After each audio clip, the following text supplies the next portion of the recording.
Tervetuloa Aikuisen makuun podcastin pariin jälleen kerran. Mä oon Kristi Nordberg ja tänään mulla on kylässä kamppailuurheilija Teo Ei Leiki Kolehmainen. Tervetuloa. Kiitos Kiva, paljon. kun pääsit tulemaan.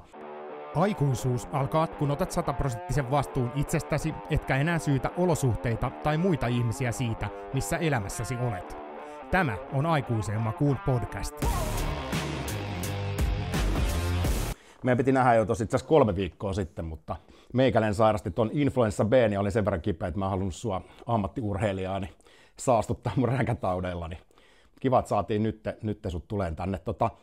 Mä oon seurannut sun, uraa ehkä väärä sana, mutta näitä sun edesottamuksia tässä viime aikoina. Sä oot paljon ollut podeissa esillä ja sitten paljon julkisuudessa tuolla somessa näistä sun niin ammatista liittyen, tai ammattiin liittyvistä asioista. Jos mä ymmärsin oikein, niin sulla alkaa ammattilaisura sitten, niin kuin ihan siis ammattilaisura, niin alkaa tuossa toukokuussa. Joo, toukokuun 3.5. Joo. Niin, Mitä silloin tapahtuu?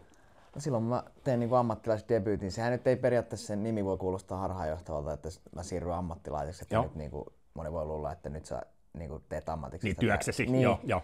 Mutta se on oikeastaan vaan, että sä teet ammattilaissäännöin. Joo. Ne on vähän erilaiset. Joo. Ja sitten ammattilaiset, niin se rekordi nollaantuu niistä amatööreistä. Sitten se on niin kuin 0 ja 0. Joo. Mut se on sitten kuukauden päästä. Mitä se niinku tarkoittaa? Onko toi siis, jos miettii, siis mä ymmärrän ton, niinku, että amatööri, ammattilainen, että golfissahan on vähän sama juttu, kun seuraa niinku PGAta ja Euroopan kiertuetta, niin siellähän osa pelaa niinku amatööristatuksella niitä kisoja, nehän ei saa silloin niitä rahapalkintoja, että siinä on se ero. Niinku, että miten tuossa niinku kamppailu-urheilussa menee? Itse asiassa tuosta rahajutusta on ainakin sama juttu, että amatööri ei saa niinku tienata rahaa ottelupalkkioilla. Se on vähän niin kuin, jos meitä nyrkkeilyssä on niin olympiatyylinyrkkeily, eli se mitä on olympialaisissa, ja sitten sä voit ammattilaisissa, se on eri. Mutta silloinkin nyrkkeilyssäkin se on mun mielestä, no itse asiassa amatöörinyrkkeilyssä on kyllä rahapalkintoja noissa MM-turnauksissa ja tämmöisissä, ne on vähän erilainen kuin vaparis.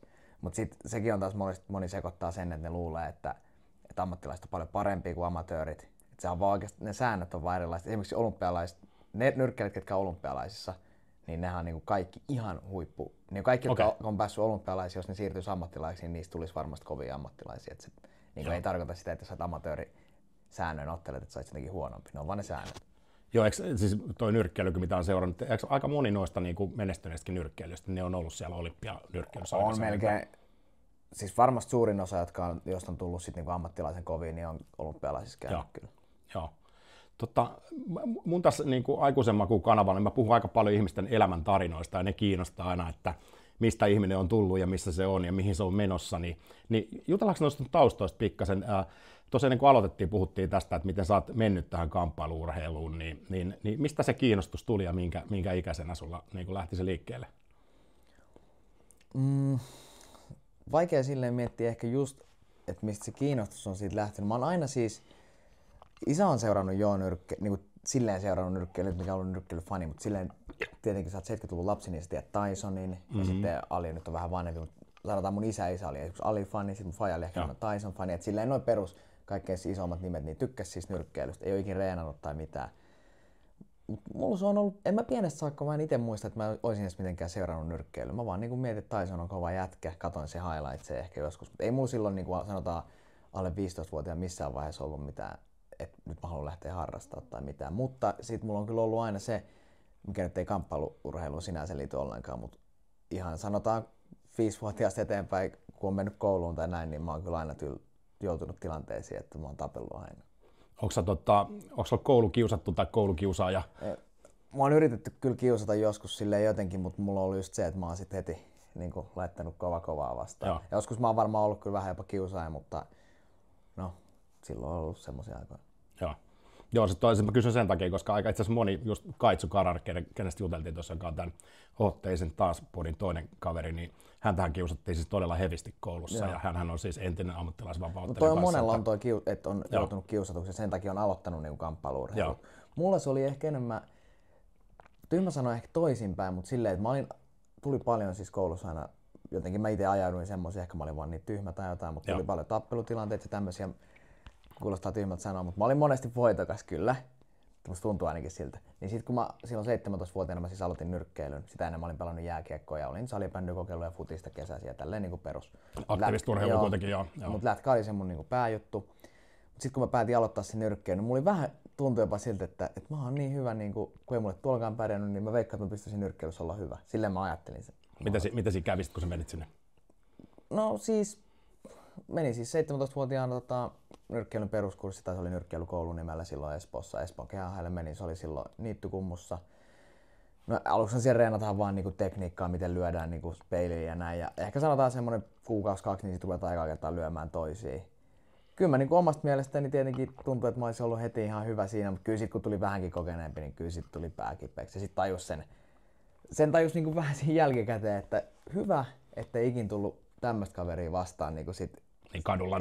Sit olisi tullut kyllä pää kipeäksi ihan oikein. Et kyllä se huomasi, että toinen kun on reenannut, on ihan mikä tahansa urheilulla, jos et ole sitä tehnyt, totta kai. niin kyllä se vaan niinku, se on paljon parempi siinä.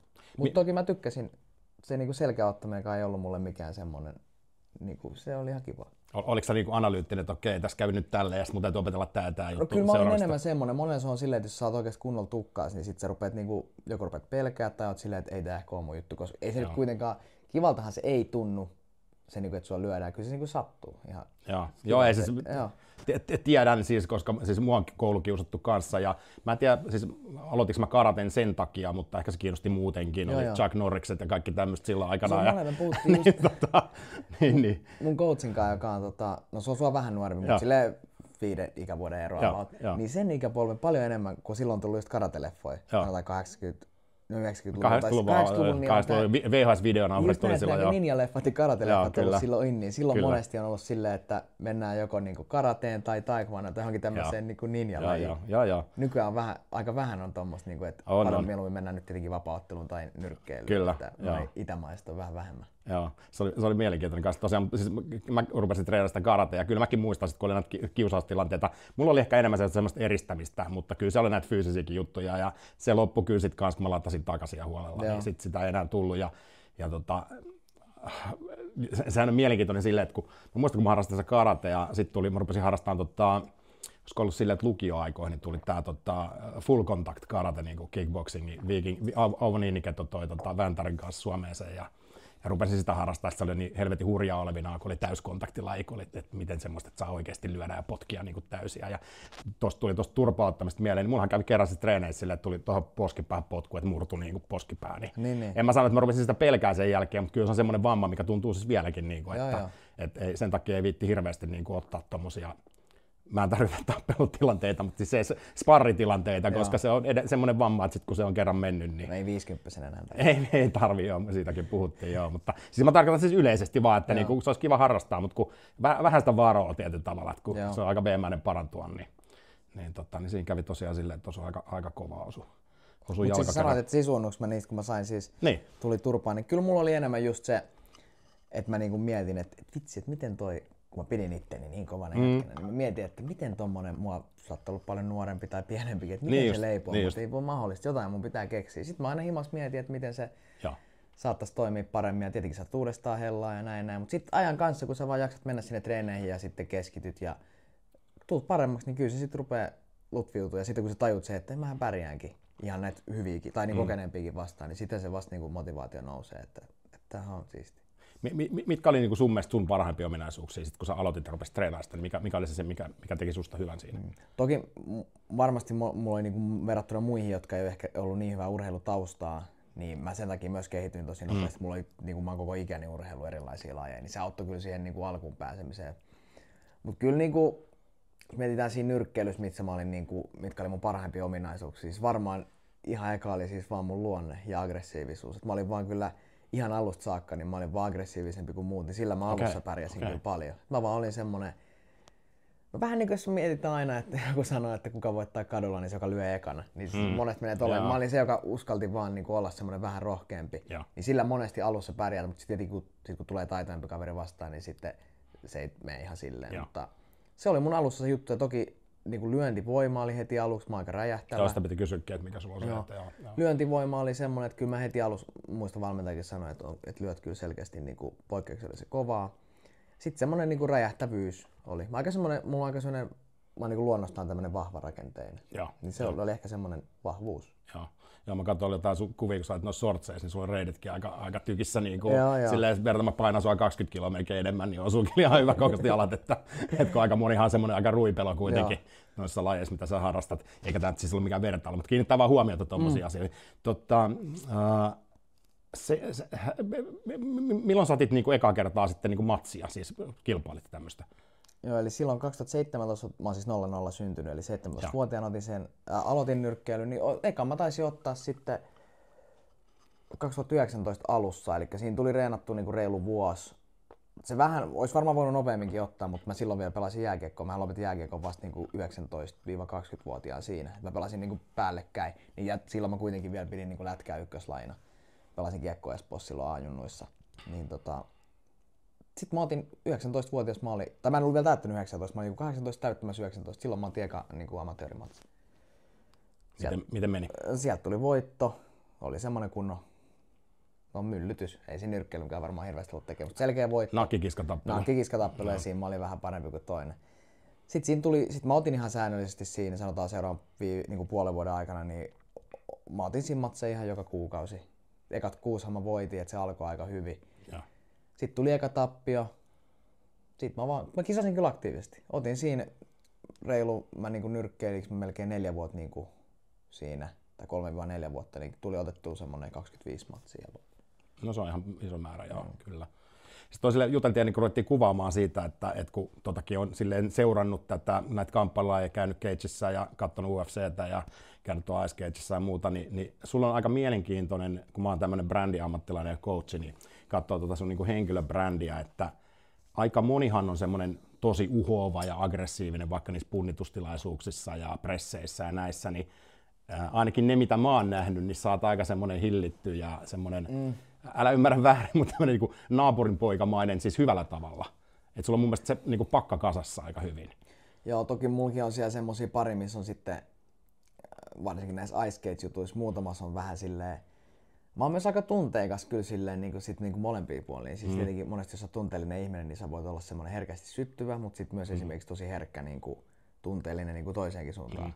Että mutta niin, on mulla niitä vähän semmosia ylilyöntejäkin, mutta monesti mä oon kyllä, ja siitä on mulle tullut sanomistakin, että vaikka mä oon niin semmonen häkissä semmonen aggressiivinen ja kova ja mua pidetään semmosena niinku, no ei leikin nimi, niinku, että olisi jotenkin semmonen, niin mä oon oikeastaan aika semmonen hymyilevä ja iloinen. Niin, no sitä mä tarkoitan just, että sussa on aika paljon semmoisia, että sulla oli joku kuva, missä sulla oli ilmeisesti teidän lapsi sylissä, niin siitä tulee heti semmonen pehmeä niin kuin faija lapsensa kanssa kuva. Ja siis se on mun mielestä hyvä asia, että ja sitten toinen ehkä, jos katsoo niin kamppailu-urheilua muutenkin, niin vaikka siellä on aika paljon sitä uhoamista muuta, niin sehän on todella kuitenkin semmoinen kunnioittava niin laji ja muuta, että jälkikäteen ollaan kavereita ja muita, vaikka sitä ennen oltaisiin jotain muuta. Aika harvoinhan sitä näkee semmoista, että se jäisi se, niin kuin se kyräily siihen sen jälkeiseen asiaan. Että Jep, se on just näin. Joo. Miten siis sun ura siitä sitten, sitä nyrkkeilyä harrastit, niin miten sä päädyit sitten tuohon vapaaotteluun? Mikä se polku oli sinne? Niin siinä tuli 3-4 vuotta niin kisattua. Mä ollut 21, kun niin ekan kerran meni vaparitreeneihin. Se oli oikeastaan, mä reenasin Espoon kehähaille. Kehähän tunnettui. Ja. Varmaan tunnetaan parhaiten melkein niin vaparissa. Toki potkunyrkkeilyä siellä on myös paljon, mutta siellä oli silloin jo Jamba otteli, Janne Elonen Kulmala, Joni Salovaara oli siellä. Toki sitä ennen on ollut Puhakka ja Rupponen tietenkin ja nämä vanhemman liiton jätket ja sit Abba oli siellä. Siellä oli siis vitsin kovia ottelijoita, muista. Ja sit siellä oli silloin nuorempiakin kavereita, nykyään esimerkiksi Omar Tugarev. No itse asiassa Max Hynninen, Ice Cagein tää promoäijä, niin tai omistaja, niin se oli reenas silloin siellä. Siellä oli tosi paljon siis hyviä vapaa-ottelijoita. Niin mä olin siinä nyrkkeilypuolelle. Kyllä mä aina silloin tuli tietenkin tutustua niihin, kun ne siinä. Mä en tiedä vapaa-ottelusta siis yhtään mitään. Mä en edes tiennyt mikä on UFC silloin, kun mä nyrkkeilin. Niin se, mistä mä seurailin vähän, että mikäs toi on Aasia painita ja saa tehdä niinku mitä vaan periaatteessa, oli se, niinku se hieno juttu. Mut miten mulla se siirtyminen lähti, niin se oli, mä näin jotain UFC-juttuja, rupesin seuraamaan UFCtä, mä en tiedä mitä kautta. Jotain matseja näin, ja sit mä tykästyin siihen UFC-juttuun. Niin jotenkin se UFC vei mun sen kiinnostuksen kokonaan siihen, tai mä kiinnostuin siitä UFCstä nimenomaan, siitä koko brändistä. Ketä hahmoja siellä oli, miten ne tapahtumat rakennetaan, siellä on selkeä ränkki, siellä on yksi mestari, ei ole nyrkkeilys, että siellä on miljonääri liitto ja näin. Se oli jotenkin niin selkeä ja semmonen, Digasin vaan sit sen brändin jutusta. Mä sen takia mä rupesin seuraamaan UFC tosi paljon. Sitten tietenkin kun mä rupean fanittaa niitä eri ottelijoita ja näin, niin sit mulla tuli se, että hei mä haluan olla niinku toi. Vähän niinku. Niin sit mä halusin mennä testaa sen vapaa-ottelun.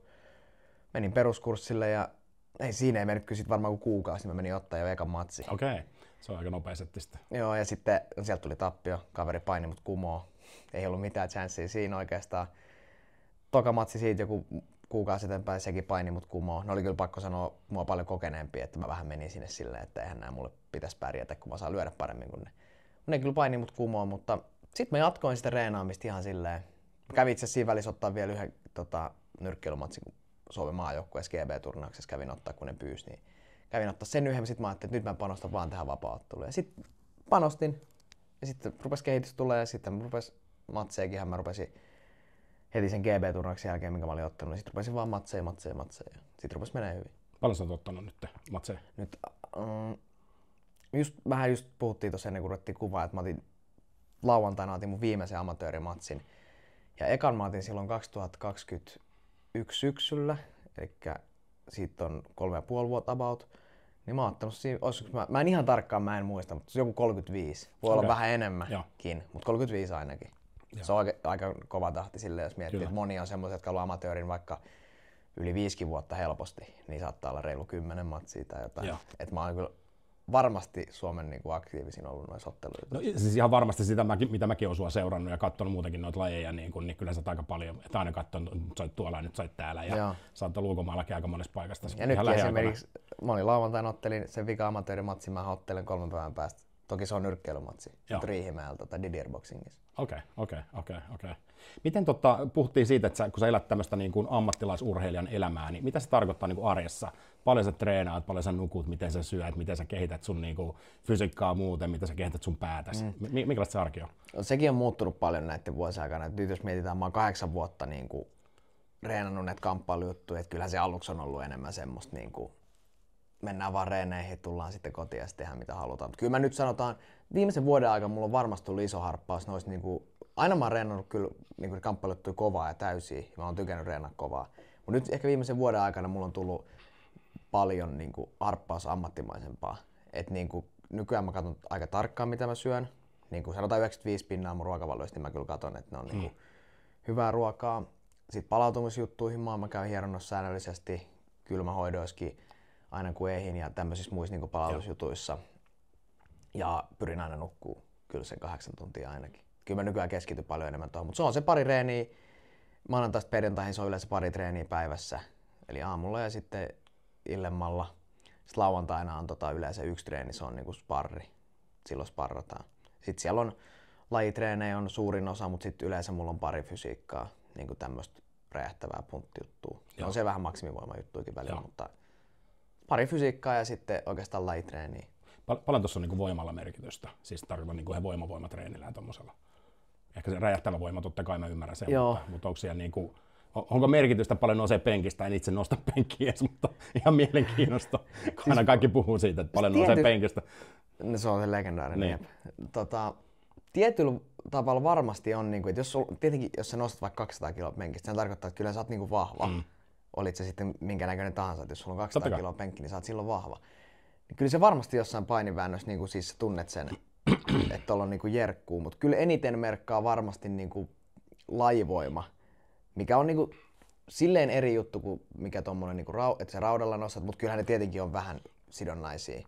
Joo. Että esimerkiksi on semmosia muutamia, jotka on paljon, vaikka sanotaan mua pienempiä ja tämmöisiä, jotka vaikka on paininut pienestä pojasta saakka, niin niiden lajivoima on kyllä ihan älytön. Vaikka semmosia on siis paljon, jotka saattaa nostaa ehkä 70 kiloa nippanappa penkistä. Sitten kun ne ottaa susta tälleen kiinni, niin tuntuu, että ihan jäätävän vahva. Mutta sitten tietenkin semmonen, jolla on vaikka se 200 penkki, kun se ottaa sut kiinni, kyllä säkin tunnet, että onhan täällä voimaa. Mutta se on niinku se lajivoimaa ehkä. Se, joka on pienestä saakka paininut ja silloin se lajivoima, niin se jaksaa sitä kyllä paljon pitempää tehdä varmasti ja silleen niinku energiat säästeliäämmin, kun se on sitten se kovempi penkki, joka kerran saattaa puristaa kovaa. Kyllä varmasti siis sä saat niin kun, siitä, että sä teet niin kun, kyllä punttireeni tai fysiikkareeni, niin kyllä se on mun mielestä tärkeää ihan myös senkin takia, että sulla pysyy mestatehjänä, niin, koska kyllä se vahvistaa kaikkia tukilihaksia ja tämmöisiä, kun sä teet. Niin kyllä se on, ei tietenkään kovin niin, silleen, niin tärkeä homma, se lajihan on tietenkin se tärkeä, mitä pitää tehdä, mutta kyllä se on siis tärkeä homma olla myös noin fysiikat. Jos miettii, onko se ammattilaisessa nyt, niin ne on 5 minuutin eriä. Joo. Onko siinä monta? 3 erää? 3-5 on niinku se perus, sit joissa organisaatioissa titteliottelut on niinku 5 kertaa. Ja UFC:ssä UFC:ssä on titteliottelut on 5 kertaa 5. Miten mikä on sun, niin kun, jos sä mietit lajivoimaa, kestävyyttä, tämmöistä, niin tuommoinen 3 kertaa 5 minuuttia, niin onko se semmoinen, että haluat, että loppuu nopeasti ekassa erässä vai jaksat sä vääntää vai mikä on niin sun vahvuus tossa? Kyllä mä jaksan kyllä vääntää niinku aika hyvin. Mä muistan silloin lätkäajalla, kun mä olin, mä oon aina ollut silloinkin, kun pelasin lätkää noin, mä oon ollut vähän semmoinen pullee poika. Mä oon syönyt kaikkea, mitä mä oon tykännyt syödä, tykkään vieläkin syödä kaikkea. Niin silloin mun niin tämmönen pitkä niin aerobinen kondis oli aika huono. Mä olin yleensä aina jengi huonoja juoksia ja tämmönen, mutta vahva mä oon ollut yleensä luontaisesti, niin kuin, vaikka en ole hirveästi nää punttia silloin tehnyt, niin olin vahvempi kuin muut monesti. Mut kyllä mulla nykyään niin kuin, mun aerobinen kuntokin on ihan siis mä oon tosi all around kyllä. Mä oon, niin kuin, siis mulla on voimaa ja sit jos mun kondis on kyllä aika hyvä. Mä en muista semmoista matsia, missä mä olisin niinku sipannut ennemmin kuin vasta. Niin, et sä olisit piiputtanut niin, siltäkin. Mutta toki 3 kertaa 5, kun sä vedät, jos se menee siis 3 kertaa 5 vaikka, aika, niin on sulla kuin hyvä kundis vaan, niin kyllä sä piiput sieltä lopussa. Mutta sitten se on paljon myös siitä, että vaikka se on mulla kanssa kehittynyt tässä viime aikoina paljon, että vaikka mä oon aina kyllä melkein ollut semmoinen, että vaikka mä oon kuin piipus, niin kyllä mä silti niinku, mä oon päästä aika vahva silleen, että vaikka mä oon kuin piipus, niin mulla on aina se fiilis, että on oltava enemmän piipus kuin minä. Että mä jaksan, se tähän tuo voimaa, kun sä huomaat, toinen on väsyneempi kuin sinä, niin sit sä jaksat vielä enemmän. Mutta kyllä kondis on mulla ihan hyvä.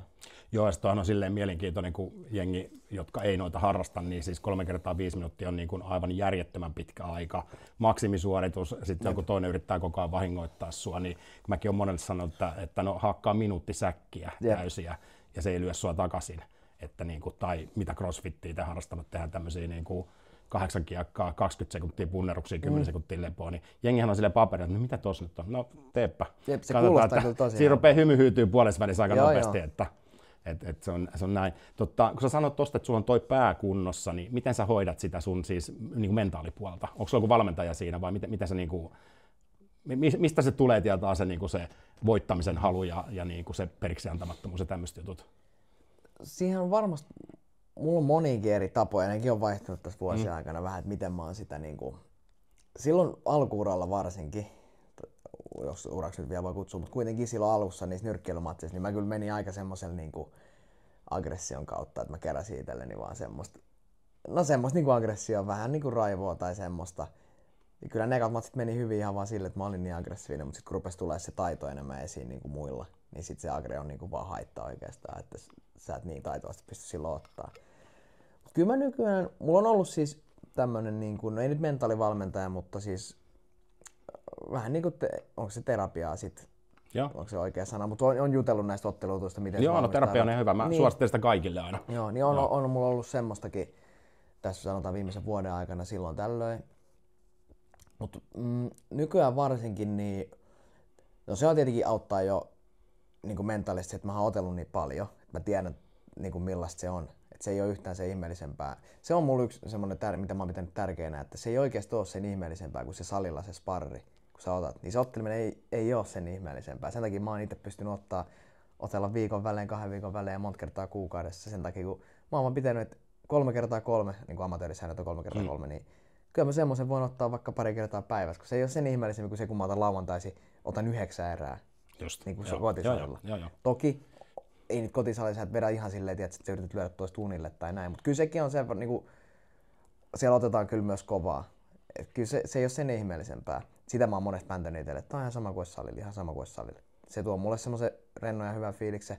Mutta sit myös, mulla on monia muita semmosia, mä en tiedä salakikkoja, mutta siis puhuttiin että mulla on romanitausta isän puolelta, niin sitäkin mä käytän, mikä voi kuulostaa ihan hullulta tai tyhmältä, mutta sitä mä monesti jossain matseissa käytän, että kun mulle on isä aina kertonut tämmöisiä niinku tarinoita hänen isästä ja muistaa, että miten ne on tehnyt tämmöisissä tilanteissa ollut kovia ja tehnyt sitä tätä, niin mä käytän sitä välillä iteni, että vitsi, että mulla on se romanitausta tai se niinku verivirtaa suonissa, niin mä en voi olla pelkuri, tai mä en voi pelätä tätä tilannetta, että mun pitää olla se konteeni. Niin vähän niin kuin mulla on semmoinen, että mä pidän se, vähän on, että mulla on se veri itsessäni, että kyllä mä tämän pystyn hoitamaan, mehän hoidetaan aina näin. Semmoista mä välillä psyykkaitelen ja se toimiikin mulla monesti.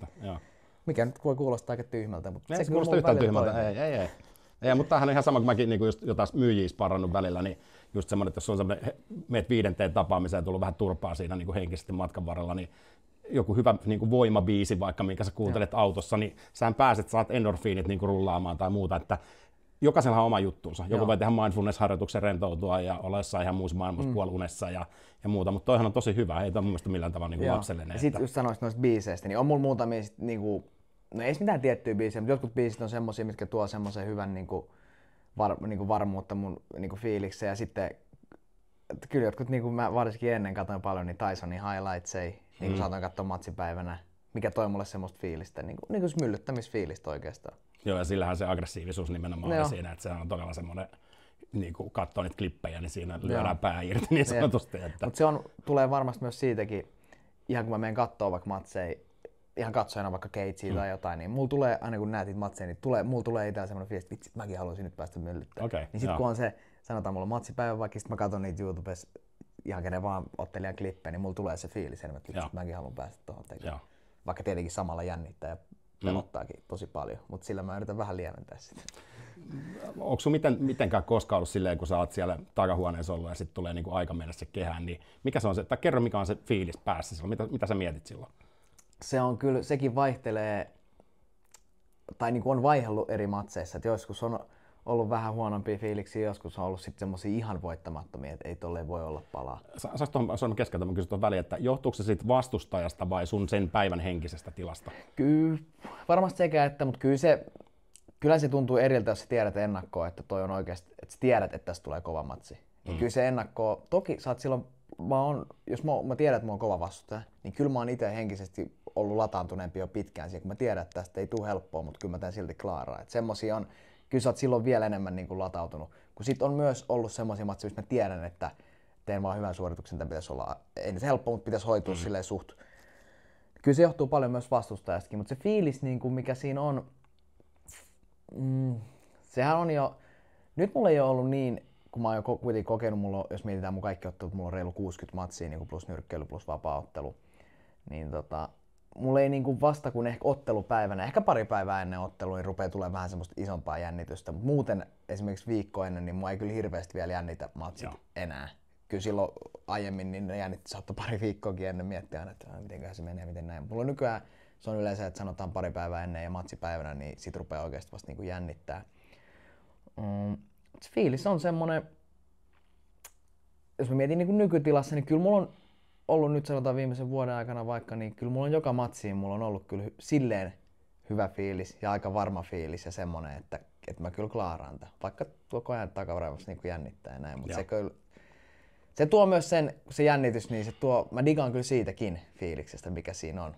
Että se ei oo semmoista niinku, se on aika sekava se tunne, niinku siis, mä tykkään siitä, että vitsi, ja kun se voit jännittää, niin mulla tulee myös se fiilis, että tähän ei kovin moni oikeesti pystys. Niinku, että mulla tulee semmoinen fiilis, että on oikeasti aika siistiä, mä oon kova jätkä omasta mielestäni, koska tää fiilis, kaikkien pitäisi tuntea tää, että on oikeasti aika pelottavaa, mutta silti mä pystyn mennä ja hoitaa se homma, niin mä pidän itteni, että se on aika kova juttu. Joo, ja se toi on tosi hyvä, mitä sä sanoit just noin, koska että harva pystyy, koska jos miettii itsekin, kun tein pitkän uran konsulttina ja sitten on käynyt vaikka puhumassa, tiedät, sä menet auditorioon, missä on 100 ihmistä. Joo. Ja totta kai se on ihan eri tilanne, että sä saa siellä fyysisesti turpaas, mutta voit sä saada henkisesti turpaas. Ja sitten mä oon aina miettinyt sitä, että se on helppo istua siellä katsomossa niin arvostella tietyllä tavalla, että mitä toi sanoi ja ihan paskaa ja mä oon eri mieltä. No tuuppa tänne puhumaan, just niin katsotaan miten sulla menee. Se ei ole niin helppoa kuin miltä se näyttää.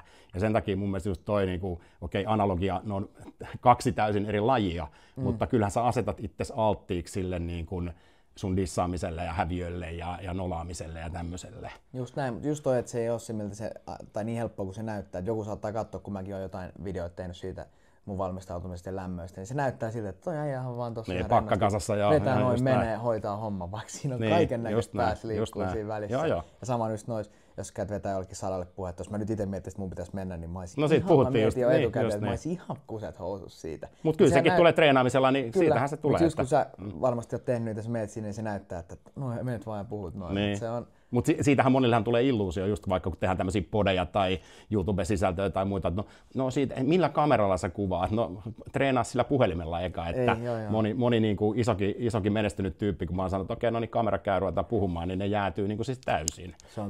Se ei ole, niin kuin, totta kai se näyttää helpolta, kun sä oot ammattilainen. Miten jutellaan noista tavoitteista nyt, kun sä oot niin kuin päätoiminen niin sanottu ammattiurheilija, niin mitkä onko sulla joku visio, mihin sä oot menossa? Mikä on sun tavoite? No nyt tietenkin seuraava tavoite. Mä tykkään kyllä kans mennä niinku matsi kerrallaan kuitenkin, vaikka on nytkin pari matsia buukattu, niinku tää ensi lauantai Didieri ja sitten se Ice Skates. Mut kyllä toi tavoitteet on tietenkin ammattilaisvapaa-ottelussa, että toi Didier on nyrkkeilymatsi, että se on enemmän tommonen. Joo. No on tommonen välietappi, sanotaan näin. Niin ammattilaisura alkaa silloin 3.5. siellä Ice Skatesissa, niin kyllä se on, tavoitteet on tänä vuonna ottaa ainakin sanotaan ainakin 3 matsia mä haluan tänä vuonna ottaa, niin kuin, todennäköisesti Suomessa, ehkä Ruotsissakin. Esimerkiksi nyt kun mä kävin FCR:ssä niin kyllä sieltä oltiin halukkaita, että mä haluaisin ottaa sinne ammattilaismatsejakin. Et kyllä nyt kun mä oon tosi innoissaan tuosta ammattilaisurasta, että sit pääsee niin kuin keskittyä vielä enemmän niin kuin vaan siihen niin kuin, ja ammattilaisura on sit se, tai se rekordi ja kaikki se, niin se on sit millä mennään sinne. Se ei enää nollaannut missään vaiheessa ne matsit. Joka matsi on niinku super tärkeä. Amatööreissä totta kai matsit on silleen aina tärkeitä, mutta se tappio niinku, se ei sinänsä merkkaa mitään. Se oli yksi niiden joukossa. Ja siinä niinku, se ei vaikuta sun tulevaisuuteen silleen mitenkään, että joku katsoo, että sä oot hävinnyt amatöörinä tälleen ja tälleen. Sitä ei kukaan katso, kun ei sitä rekordia oikein ole edes missään. Mutta ammattilaisena ne sit jää ikuisiksi ajoiksi sinne listaan. Puhuttiin tuosta UFCstä, niin onko se niinku se onko se niinku the place niinku tuossa lajissa? Toki kun mä aloitin vaparihommat, niin tavoite, niin kuin nytkin, no nyt on se tilanne melkein, että mun ei tarvitse tehdä niinku töitä. Mä saatan silloin tällöin tehdä yhden vuoron joskus kerran kuussa tai näin. Mutta se oli tietenkin yksi eka tavoite, että mä voisin elättää itteni vapaa-ottelua. Sehän kuulosti, joku aloitti, että se kuulosti sinänsä hullulta, että pystyisikö mä täällä mukaan elättää itteni. No nyt se on tehty oikeastaan. Tietenkin pelkällä vapaa-ottelulla, sen ottelupalkkiolla on aika vaikea elää, että siihen liittyy sitten tää some ja kaikki tämmönen, varsinkin nykypäivänä. Se pitää olla toi somejutut kyllä hallussa. Niin seuraava tavoite, nyt puhuit UFC:stä, totta kai se on tavoite, se on varmasti kaikkien vapaa-ottelujen tavoite, mutta moni puhuu myös niitä niinku muita organisaatioita on paljon nykyään, on Keski-Euroopassa on tuolla Tsekeissä ja sitten tietenkin, no Venäjällähän kanssa liikkuu raha paljon, mutta sitten ne organisaatiot on vähän semmosia, että no siellä ei ole minkäännäköistä doping-juttua tai tämmöistä, ja sitten siellä pelataan kyllä aika paljon himaan päin. Siellä on palkkiot kyllä isoja, mutta mua jotenkin se Venäjä tai sitten tuolla niinku Itä-Euroopassa niinku otteleminen ei ole itteeni kiinnostanut. Kyllä mä haluan lähteä enemmän tonne niinku länteen. Ja jenkit, sinne mä haluan kyllä. Jos ei suoraan UFC:hen, niin sitten siellä on kaikki pienempikin niiden kautta. Ja piti just siitä kysyä, että mikä se polku niinku on, jos mietitään, että jos se tavoite on se UFC, niin mitkä on ne stepit, mitä pitää tehdä, että pääsee sinne? No täältä Suomesta vaikka mietitään, niin toki se eka varmaan ottelet Suomessa, tai Suomessa on monta kotimaista organisaatiota, tai monta, mutta kuitenkin useampi, missä voi otella. Sitten voit mennä Ruotsiin ottelee näin. Se vähän johtuu, se voi tulla yllättäenkin, se niinku, ei ole semmoista tiettyä tietä, niinku selkeä tietä ei ole. Tietenkin selkein tie, varmasti jos sä mietit, jos asuisi vaikka Jenkeissä, sit sä ottelet siellä jossain pienimmissä organisaatioissa, sit sä oot semmoisella salilla, missä on paljon UFC-ottelijoita, niiden suhteiden kautta sä saattaisit päästä niinku vaikka tuuraajaksi johonkin iltaan, ja sitten sä pääset, kun jos menet tuuraa UFC-iltaan, joku vaikka loukkaantuu.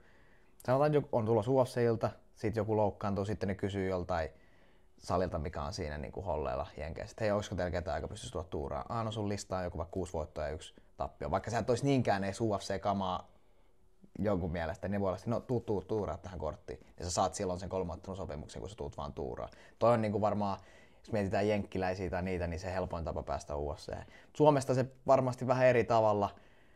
Se sama tyyli toimisi Suomessa, mutta sitten sen illan pitäisi olla joko Ruotsissa. No nythän Lontoossa on ollut iltoja. Esimerkiksi mietitään, miten Makvani, miten Pakkaleeni on päässyt UFC:hen, niin se oli just silleen, Makula taisi, silloin oli Tukholmas kortti. Maku oli silloin otellut vaan Suomessa, ei missään muualla. Ihan hyvä rekordi, tosin Makulla oli varmaan lähemmäs 10 voittoja ja ekaran lopetuksia. Et kyllä sun hyvä rekordi pitää olla niin kuin silleen näyttäviä lopetuksia, niin se auttaa aina. Totta kai. Niin sitten Ruotsissa joku mun mielestä loukkaantui pari viikkoa ennen se tapahtumaa ja sitten kysyi heti sit läheltä Suomesta, tai että hei, olisiko täällä ketään tuuraajaa? No sitten Makvan valittiin siihen. Ja Pakkaleni oli sama, se oli silloin, olisiko ollut Cardiff Walesissa se kortti. Niin sitten Pakkaleen meni sinne. Et toi on se, toi on varmaan se niinku varmin tapa, mutta sekin on aika hankala tapa sinne oikeasti päästä, että suhteet hauttais paljon. Että jos sulla olisi joku, kun joku vaikka loukkaantuu tai jonnekin tarvitaan ottelijaa, niin sitten sulla olisi se joku, joka saa yhteyden sinne. Ei varmaan Dana Whiteen, mutta jonnekin sinne niinku, kehen saisi se yhteyden. Sun pitää päästä Roganin podcastiin. Niin, no se olisi kova. Se olisi. Mutta tolleen.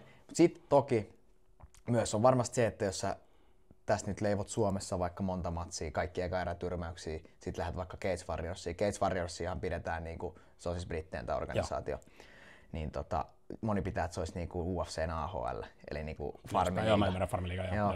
Niin Suomessa vaikka muutama hieno voitto, sit sä menet Cage Warriorsiin vaikka 3-0, 4-0 rekordilla, sit sä otat Cage Warriorsissa vaikka, teet jonkun sopparin vaikka niitten kanssa, otat vaikka 5 voittoa siellä, jos voitat sieltä vaikka vyön, tai teet hienoja lopetuksia muuten, sit sulla on vaikka joku 7-0 tai 8-0 rekordi, niin sillä voit jo päästä niinku, UFC:llahan nykyään niillä on se The Ultimate Fighter on yksi vaihtoehto, mitä voi kautta. Se Omran Chabanhan oli sieltä yksi suomalainen. Ja sitten niillä on nykyään se Contender Series, mikä on varmaan, se voisi nykypäivän olla semmoinen, mitä kautta voisi olla hyvät saumat niin kuin mennä sinne. Se on siis semmoinen, että mä en ole ihan varma miten niitä valitaan, mutta ne katsoo niin kuin tämmöisiä potentiaalisia ottelijoita, jotka ei voi olla vaikka 5 matsia tai 10 matsia ihan miten vaan, mutta sitten ne ottelee siellä Contender Series ja jos Dana White digaa sun ottelutyylistä tai sä oot tosi hyvä, niin sitten ne sainaa sut sieltä. Et se on semmoinen yksi varmasti väylä nykypäivänä. Se on aika uusi juttu mun mielestä, se ei ole monta vuotta ollut, mutta se on semmoinen. Miten sä rakennat tuommoista verkostoa? Siis rakennat sitä tällä hetkellä, kun sanot, että suhteet merkitsee, niin kuin totta kai mäkin mä olen liike-elämässä vuosikymmeniä, niin aina kun sanotaan, että no, työpaikat tulee suhteella, no totta helvetissä ne tulee suhteella, että millä ne sitten tulee, että oot sä aika naivesta sitä tajua, niin kuin joku sanoo näin. Niin sillä ihan mielenkiintoista, niin toi some on varmaan yksi tärkeä juttu kanssa, että ootko sä miettinyt, että sä sitä kehittäisit niinku eteenpäin ja rakentaa sitä sun niinku henkilön brändiä ja tämmöistä niinku siitä kautta? Some on tosi iso osa nykyään. Toki pelkällä somella sä et ole menossa mihinkään, että sä oot paskaottelija. Joo, mutta mä tarkoitan vasta, että siis toihan on niin kuin TikTok, Instagram, tämmöiset, niin se on aika nopea tapa, jos sanot näitä näyttäviä lopetuksia, niin jos sä saat paljon näyttäviä lopetuksia, niin showreeli niin kuin sinne, niin sittenhän se levii todennäköisesti. Jep.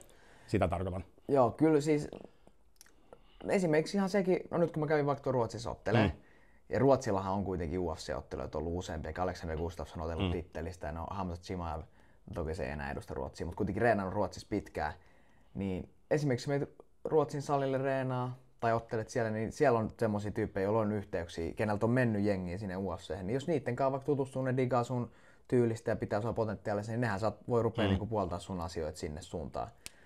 Niin se on yksi tapa verkostoitua. Just tämmönen, että meet vaikka muualle. Mäkin olen miettinyt loppuvuodesta tuossa syksyllä mennä Espanjaan Clement Clubille, se on Alicantessa. Siellä treenaa moni UFC-ottelija. Niin sitä kautta sä saat vähän niinku nimeä niinku sinne esille niille, ketkä on UFCn kanssa tekemisissä. Niin toi on yksi tapa, että treenailet vaikka niitten kanssa. Ja sitten tietenkin ottelet ulkomailla, niin siellä voi aina kuka vaan olla katsomassa. Just näin, joo. Mutta semmoista niinku selkeät Suomessa varsinkin niin, että teet näin, niin pääst UFC:hen, niin semmoista ei oikeastaan ole. Joo. No miten kun sä puhut tuossa, että sä nykyään pystyt tekemään ammatiksesi, niin se tarkoittaa sitä, että sulla on yhteistyökumppaneita ja sä teet sosiaalisen median sisältöä, mistä sä saat korvauksia, niin jos sun pitäisi myydä sua tässä nyt, kun mä aina puhun, että on avoimen kaupallinen tämä mun kanava, niin saa aina kehu itteensä, niin mikä on niin kuin, Teo ei leiki Kolehmaisen brändi, mikä on se, miksi sun kanssa kannattaa tehdä yhteistyötä? Mitä firmat hyötyy siitä, yhteistyökumppanit? Mitä ne saa? No varmastikin somessa, varmasti puhutaan Suomessa, niin yksi näkyvimpiä persoonia. Ja sit mä oon monessa some-alustallahan mä oon aktiivinen. Mä oon YouTubessa ja Instagramissa, että ihan minkälaisia yhteistyötä vaan siis oon tehnyt ja voi mun kanssa tehdä. Että se on periaatteessa, mulla on ollut semmosiakin, että tuu kattoo jotain festaria ja sit mä sitä festaria yritän lipunmyynnissä auttaa ja tälleen mä menen sinne paikalle ja ihan mitä vaan siis on. Mut kyllä isoin asia on se, että mä pidän itteeni Suomen niinku tulevana semmosena supertähtenä. Joo. Enkä puhu vaan siitä, niinku, että mä puhuisin, että mä oon niinku skillseiltäni paremmin. Mä kyllä luotan omiin skillseinikin, että mä tuun olemaan Suomen paras kyllä. Mutta mä puhun koko mun niinku tästä persoonasta ja tämmöstä. Mä näen, että ei ole ollut aiemmin tämmöstä persoonaa. Mä näen itteni vaan niinku semmosena supertähtenä. Joo, ja siis mä oon samaa mieltä, niin kuin mä sanoin tai juteltiin tuossa ennen kuin ruvettiin kuvaamaankin, niin mä tykkään tuosta sun henkilöbrändistä. Sulla on semmoinen niin kuin jalat maassa, sä oot älykäs kaveri, sä oot niin kuin supliikki, siis mä tarkoitan sillä tavalla hyvä, että sä ymmärrät isoja kokonaisuuksia ja se ei ole niin kuin vaan, se mikä on niin kuin tärkeää, jos mietitään niin kuin sitä, että tehdään yhteistyökumppaneiden kanssa juttuja, niin sehän ei ole vaan se, että sä ymmärrät sen lajin, vaan sun pitää ymmärtää se kokonaisuus, että mitä se firma tai yhteistyökumppani hyötyy siitä ja miten sä pystyt auttamaan heitä ja muuta. Ja mä uskon ainakin itse, että jos miettii sun sisältöä, niin tämmöinen behind the scenes juttu ja tämmöiset asiat niin varmasti on firmoille kiinnostavia, koska onhan tuo niin kuin nykypäivän gladiaattori-juttua, että niin kuin Colosseum on nyt se kehä niin kuin, ja niin kuin taistelulajit, toihan niin kuin ultimate juttu tietyllä tavalla, että kaksi jätkää menee sinne niin kuin listimään toisensa niin kuin lainausmerkeissä, niin leipä ja sirkushuveja niin kuin ollut Caesarin ajolta jo, niin toihan on se niin kuin pinnacle-juttu tuossa. Ja ilman paitaa ja lähestulkoon ilman suojia, pienet hanskat vaan kädessä. Just näin. Joo, ja siis sehän on semmoinen niin kuin itsensä ylittäminen, että niin kuin säkin sanoit tuosta, että sua jännittäisi mennä ihmisten eteen niin kuin puhumaan, mutta se, että kuinka moni uskaltaisi oikeasti mennä tuonne kehään, vaikka ne olisi kuinka kovia jätkiä. Sinne 10 000 ihmisen eteen, jotka niinku huutaa verta siellä ja toinen on tulossa tappamaan sua sinne tyyliin. Et noihan on, jos mietitään sitä sitten näyttävyyttä ja tämmöistä, mitä sä voit yhdistää yritysbrändeihin, niin sehän on se tietää se kokemus ja kaikki tämmöiset asiat. Et näin. Oliko sun nyt siis Ice Cageen, niin sulla on tulossa ilmeisesti yhteistyökumppaneet kanssa sinne katsomaan? On tulossa katsomaan, joo, ja sinne kyllä mahtuu vielä, jos haluaa vaan, niin ottaa Instagramissa. Ei leiki MMA, mulla on kaikkialla YouTube ja Instagrami. Niin mitä se tarkoittaa käytännössä, jos joku nyt innostuu tästä katsojista, niin jos haluaa mukaan tommoseen, niin... Ottaa vaan muhun yhteyttä Instagramissa, eli ei leiki MMA, ja sitten sieltä voi miettiä, haluuko, että niinku logo näkyy tapahtumassa mun ottelusortseissa tai sitten sisään tulossa, ja sitten voi myös, kun mä siinä YouTubeen tein niitä videoita, niin voi tehdä niinku ottelupäivän videon, missä sitten firma on mukana niinku aina tämmöisenä yhteistyövideona. Mitä sulla on nyt pääkumppaneina? Sulla on noita, puhuttiin PPS Shopista, puhuttiin ainakin tuossa. Joo, on niitä monia. No PPS Shop on yksi ja sitten on Espoon lihashuoltamo ja sitten on tämmöisiä niin kuukausittaisia sponsoreita, on Finrakennuspalvelut, MHKY ja sitten on Ravintola Charlie on, ne on myös omistajat on mun hyviä kavereita, siis Espoon lihashuoltamon, PPS Shopin ja Charlin niin omistajat on mun hyviä kavereita, mutta ne on mukana tukemassa mua ja sitten on Feel Good Kalasatamaan palautushommia ja niitä on kaiken näköisiä. Ja Osuma totta kai, mä reppaan aina Osumaa, mullahan on täällä Osuman kaikki kamat. Mä katson, että sulla on Tomi kamoja, joo. Jos miettii nyt, että Ice Cage-matsissa tuossa toukokuussa 3. päivä, niin mitäs siellä on odotettavissa? Vastas on siis Ares, eli Makvan Amerikanin isoveli. Siis odotettavissa on varmasti, sehän on aika semmoinen perinteinen striker vastaan grappler. Joo. Ares on siis painanut pikkupojasta saakka. Oletko sä yli 40 jo? Mun mielestä olisiko se, että täyttää 40? Joo, no joo, mutta kuitenkin sun aika paljon vanhempi. 15 vuotta vanhempi melkein, että siinä on ikäeroakin. Joo. Varmasti tulee siis ihan kilpailuinenkin matsi, siis veikkaan näin, mutta kyllä mä näen vaan, että niinku varsinkin kun mietitään vapaa-ottelua, että mä oon kyllä selkeästi edellä. Mä näen vaan, että varmasti voi alussa näyttää siltä, että Ares saattaa saada onnistumisiakin, vaikka saada mut mattoa ja näin, mutta mä näen, että niinku se 3-5 aikana se tulee näkyä se semmonen taitoero. Mä tiedän, että Ares on parempi painia, kun se on se tehnyt niin paini, mutta sitten on esimerkiksi erikseen on jujutsu ja lukkopaini, mitä siellä matossa sitten tapahtuu. Mä näen, että siinä mä voisin olla jopa parempi kuin Ares. Okay. Jos hyvät sekä käynyt, vaikka Ares saattaisi sukeltaa johonkin kuristukseen vahingossa, mutta kyllä mä näen, niin miten se matsi mun silmissä menee, niin eka erä varmasti Ares siinä pystyssä, kun kaikki erät alkaa tietenkin pystystä, niin mä tiedän, että Ares on siinä pystyssä aika hädässä heti alusta saakka, kun mä tuun eteenpäin ihan varmasti. Ja se lähtee pakittelemaan ja sitten yrittää kaataa mua. Saa kaadettua tai ei, mutta mä veikkaan, että mä pomppaan aina sieltä ylös. Ja joko eka erän lopussa tai toka erän alussa, niin Ares on varmasti jo kuluttanut itsensä siihen pisteeseen. Mä veikkaan, että sitten tulee joku lyönnille tai jollain, niin se loppuu kesken. Joo. Miten, oliko se niin, että Makvani lupasi sulle, että jos sä tän voitat, niin sä pääset hänen kanssa sitten? Niin se lupasi.